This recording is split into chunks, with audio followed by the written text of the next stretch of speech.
Hi எல்லோருக்கும் வணக்கம். இன்றைக்கி ஒரு குட்டி கதை பற்றலாம் வாங்க. அப்பா பையன் கதை தான். அப்பா வந்து தன்னோட பையனுக்கு ஒரு விஷயத்தை தெளிவுபடுத்தணும்னு நினைக்கிறாரு. அந்த விஷயம் என்னன்னு பார்த்தீங்கன்னா, ஒரு இடத்துக்கு கூட்டிகிட்டு போகிறாரு. அந்த இடத்துல ஒரு 7-8 படிக்கட்டுகள் மேலே ஏறினதுக்கப்புறமா மேலேருந்து கீழே குதிக்கிற மாதிரி ஒரு பிளேஸு. அப்பா சொல்கிறாரு, தங்கம் நீ மேலே ஏறி கீழே குதி, அப்பா உன்னை பிடிச்சிக்கிறேன்னு சொல்கிறாரு. அந்த பையனும் மேலே ஏறி கீழே குதிக்கிறான். அப்பா இருக்கிறாரு அப்படிங்கிற நம்பிக்கையில் அப்பாவும் பிடிச்சிக்கிறாரு. செகண்ட் டைமும் அதேமாதிரி சொல்கிறாரு, அவனும் மேலே ஏறி கீழே குதிக்கிறான், அப்பா பிடிச்சிக்கிறாரு. தேர்ட் டைமும் சொல்கிறாரு, மேலே ஏறி கீழே குதிக்கிறான், அப்பா விட்டுட்டாரு. அந்த பையனுக்கு பயங்கர அடிபட்டுருச்சு. பயங்கரமாக அழுதுட்டு அப்பாட்ட கேட்குறான், ஏப்பா என்னை விட்டுட்டீங்க அப்படின்னு சொல்லி கேட்குறான். அப்பா அதுக்கு சிம்பிளாக ஒரு விஷயம் சொல்கிறாரு, இந்த அடியை வந்துட்டு நீ வாழ்க்கையில் கடைசி மூச்சு வரைக்கும் ஞாபகம் வச்சுக்கணும். ஏன்னா எந்த ஒரு விஷயத்துலையுமே யாரையுமே கண்மூடித்தனமாக நம்பக்கூடாது.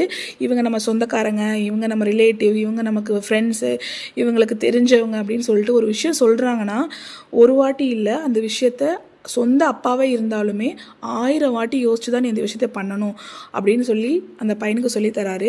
இப்போ அதே விஷயத்த தான் நான் உங்ககிட்ட சொல்கிறேன்.